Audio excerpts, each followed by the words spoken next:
saben que Pico foi cantante de orquestra? Así como oen. Sí, 3 anos e medio. Estiven en 2 orquestas, que eran Novas Ideas e unha orquesta de Corme, a que lle mando saludos desde aquí. Bueno, Novas Ideas e a outra chamábase Lúa. Lúa, sí.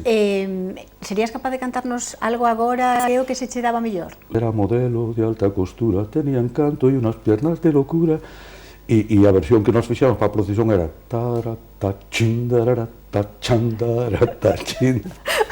había que buscar esa vida. Bueno, había que buscar esa vida, precisamente por eso, por ese espíritu de buscar a vida, decidiches acompañar a esa colonia que hai de esteiráns en Nova York, que tampouco sei se vostedes lo sabían, pero hai que ver a cantidad de xente de esteiro que hai en Nova York, ou que había polo menos hai 20 anos. No, sigue habendo moita xente. E ti decidiches ir para lá, pero a traballar duro.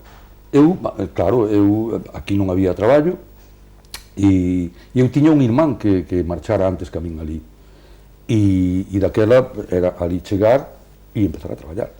Non sei, eu cheguei un sábado e o lunes empecé traballar a traballar na construcción. Na construcción. Claro, porque eu non teña nin oficio nin nada, entón, bueno, pois eso, rompendo casas, enchendo containers, cosas. A primeira corporación democrática, concelleiro polo Partido Comunista, era des dous. Eu pregúntome se se cumpriron todos os soños, porque aquilo era unha época especial de soños. Non cumprironse todos, Luís? Bueno, nosotros, como digo, marcamos unha etapa e en aquel momento a corporación toda foi cunha gran ilusión, todos tiñamos, íbamos aprendendo un pouco do que era a democracia, porque nós todavía non conocíamos a democracia, nós salimos dunha ditadura, nós tiñamos que facer esa democracia. Meu pai coincide con meus tíos, efectivamente, coinciden 4 irmáns na cárcel, non? E que habían feito, que delito cometeron, que pecado cometeron para merecer, como eles, como moitos máis, non? Pero foi a triste realidade daquela da Guerra Civil e a verdad que era moi triste, como dicía meu pai, cando veu salir un irmán, cando veu salir outro irmán para que os iban a fusilar. Meu pai teño visto saltar pola fiestra cando viñan a Policía Social, a Policía Secreta, a Brigadilla, viñan a buscar ali ao barrio de Conxo, que por certo a colaboración era excelente, maravillosa dos nosos veciños ali, o querían e o protexían, e el se metía debaixo da cubríase despois cas tablas mismas, eu estaba dormindo encima e aí era onde el buscaba refugio. Pero fálanos dos teus sentimentos naquele momento, que sabías que teu pai estaba ali agochado e que podían atopalo. Eu, moi de neno, cheguei hasta pensaba que dicía, meu pai debe ser unha persona moi mala cando o persiguen así. Empecé a traballar de unha maneira que non era habitual no mundo do libro, porque no mundo do libro o habitual do libreiro era estar detrás do mostrador e que lle foran a solicitar o libro. E eu empecé con moita máis agresividade, visitando centros de ensino, visitando empresas, etc., e conseguín que no que era un barrio de Santiago, onde prácticamente non había comercio, pois eu conseguín darlle certo valor ao que era este pequeno local e despois de aí xa nos trasladamos á República do Salvador, pero xa con outro criterio de libraría. Que vai pasar con ese número 6 de Cervantes dentro de ano e medio, máis ou menos, cando se inaugure a nova librería que pretende ser algo máis que unha librería? Contanos ese proxecto así brevemente. Bueno, a min gustaríame saber o que vai pasar, aínda que en realidade é preferible que non o sepa. Un pouco visionario xa, demostraches que eres. Eu simplemente teño unha idea, de acordo cos fillos, do que pode, ou do que nos gustaría que fora. E, en principio, a idea é do que pretendemos facer. O que se pretende facer é que sea unha librería diferente ás librerías que hai en Santiago e incluso en moitas outras ciudades, porque, repito, que onde máis se disfruta é no traballo e hai que buscar cualidades no traballo para poder disfrutar. A librería sería unha planta dedicada ao libro galego porque é a nosa especialidade de sempre, unha planta dedicada ao libro antigo porque me parece que é outra das cousas que verdadeiramente se disfruta nela. E porque vai desaparecer a do Hórreo tamén dentro dun par de anos? Si, en canto se poidan facer as obras da Praza de Cervantes, a do Hórreo pecha. E poñer un pequeno taller de encadernación, que non sería un taller de encadernación dedicado a encadernar para o público, sería máis ben unha cousa privada para a casa, pero sobre todo para que sea un atractivo que a xente poda ver como se recupera un libro, como se fai un libro, etc. etc. E iso é o que en principio pretendemos poñer. Bueno, tantísimos libros por recuperar, porque non falamos dunha das maiores aficións de Xesús Couceiro, que é a de recuperar bibliotecas. Poucas persoas en Galicia coñecerán tantas e terán mercado e recuperado tantas como a ti. Pois a verdade é que sí que levamos recuperado bastantes bibliotecas. O triste é que estas bibliotecas que recuperamos, a maior parte delas, se non se chegan a recuperar pronto, pois serían absolutamente inservibles, porque os libros normalmente, cando se ten acceso a eles, están en moi malas condicións. Son moi maltratados os libros e eu creo que é por ser heredados, porque o que compra os libros non os trata mal nunca, pero os que os hereda normalmente non ten espacio para eles e incluso son libros que na maioría dos casos non lle interesa.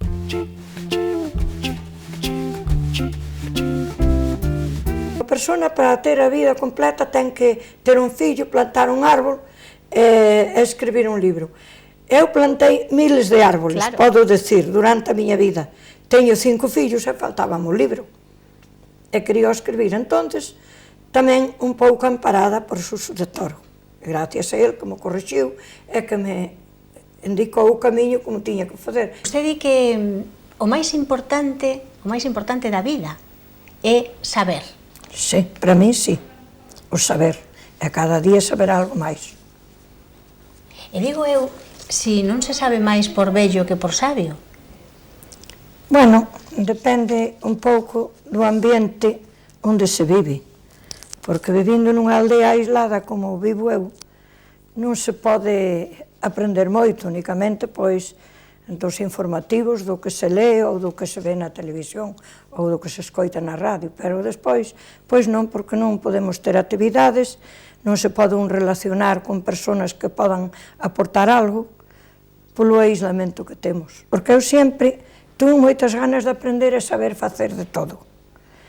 E logo despois gustaban os contos, contarlle contos a nenos, gustábame moito ler, pero non tiña libros na miña casa, non había libros, só un libro de misa vello, sin forro, que xa casi o sabía de memoria, se chamaba Ángora de Salvación, hai 70 anos que eu leín, ou un manuscrito vello cunhas letras moi enrebasadas, moi malas de entender, pero que eu lía que quería entender aquelas letras difíciles de ler, era o único que tiña para ler, e incluso eso, ás veces, eu penso que por ignorancia, non me deixaban ler, porque eu chegaba un día de chuvia e metíame na habitación, e poñíame a ler nese libro ou tal, e miña nai, que en paz descanse, eu penso que non o facía por mal, pero si me decía, déixate de ler, estás chiflada como Vilanova. Despois encontrei con outros maestros que me ditaron ese complexo e me empuxaron a facer cousas.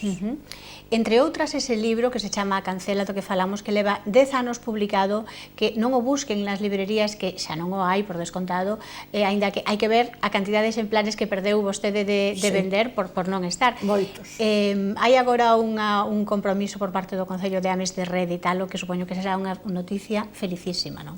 Pois sí, a ver se pode estar para o Día das Letras Galegas, que eso me daría moita alegría, porque eu para facelo agora, eu vivo dunha pensión, e hoxe sacar un libro custa moitos cartos, e xa bastante atrevida fun a sacalo outro.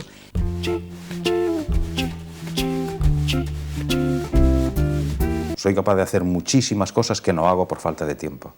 Es la pena que me da. Sí. ¿Y te sigue emocionando después de toda la vida una fotografía, una imagen, tu trabajo, en definitiva? Sí. Has hecho exposiciones colectivas, también individuales, en toda Galicia, en Portugal, en Francia e incluso en Nueva York. Te llamaron para una... Sí, no, y ahora mismo, sí. ¿Ahora estás preparando algo también? Sí, en prácticamente todos los países de Europa hay una exposición mía que la está recorriendo, sí. La serie que estás preparando ahora, que es de rostros masculinos, en concreto, ¿cómo va? va como Dios.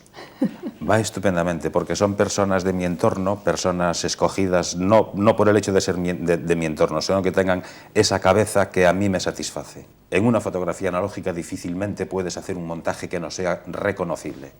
Entonces, con la fotografía digital sí lo puedes hacer. Entonces, las personas que defendemos lo que es la honradez clara en el reportaje, en cualquier otro tipo de cosas, la fotografía digital no es algo que esté en nuestras previsiones.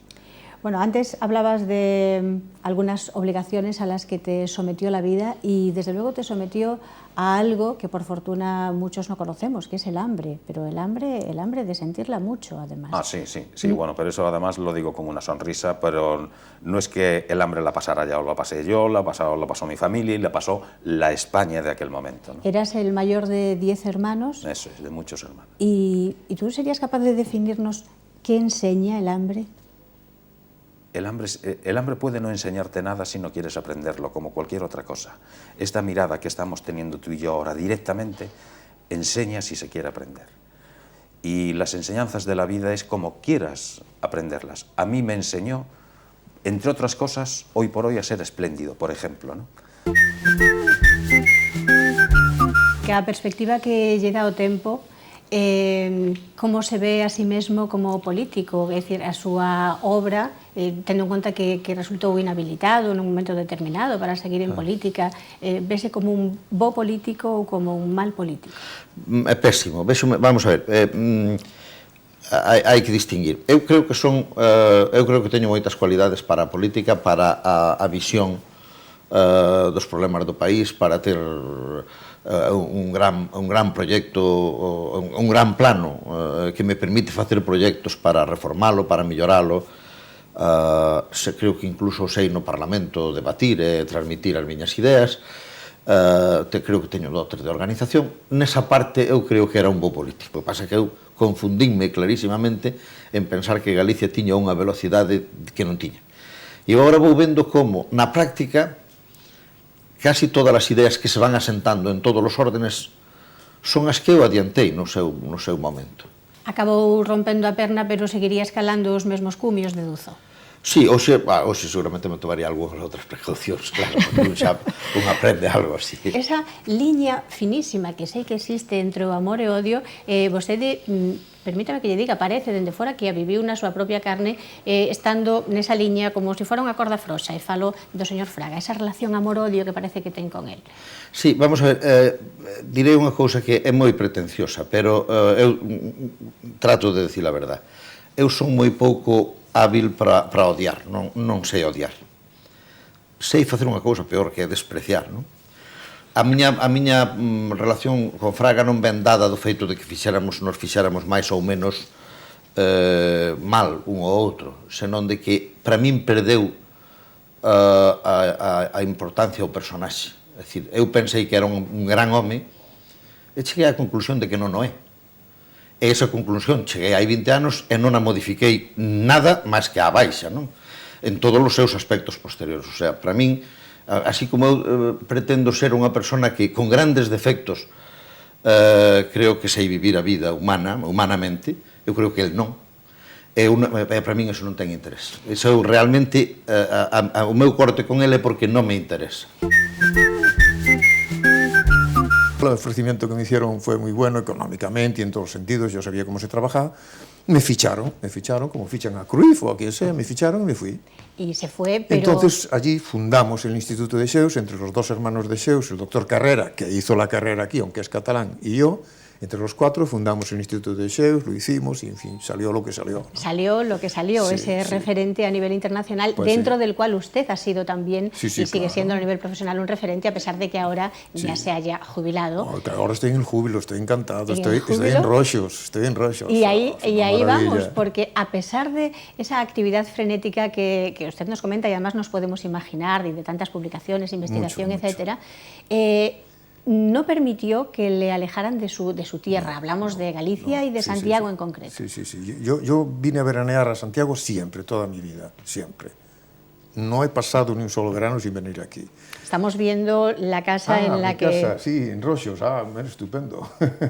Una casa es de la una que... casa de piedra gallega que rehabilitamos, pero que conservamos en todos sus aspectos básicos y generales. Ahí estoy yo con mis plantitas. Además, de verdad, tenemos que decir que no era un amago, ¿eh? Era No, algo... no, sí estaba en este momento que fuisteis le pillamos haciendo estaba yo esto. allí con mis plantitas, preparo muy bien la tierra, con el abono, etcétera, muy bien. Bueno, y aquí sigue siendo usted pincha. Ay, pincha, sí, yo fui pincha toda la vida en Santiago, fui pincha a todos mis amigos, pero no mis amigos, incluso en la Facultad de Medicina los profesores, el profesor Puente que antes decíamos, pincha.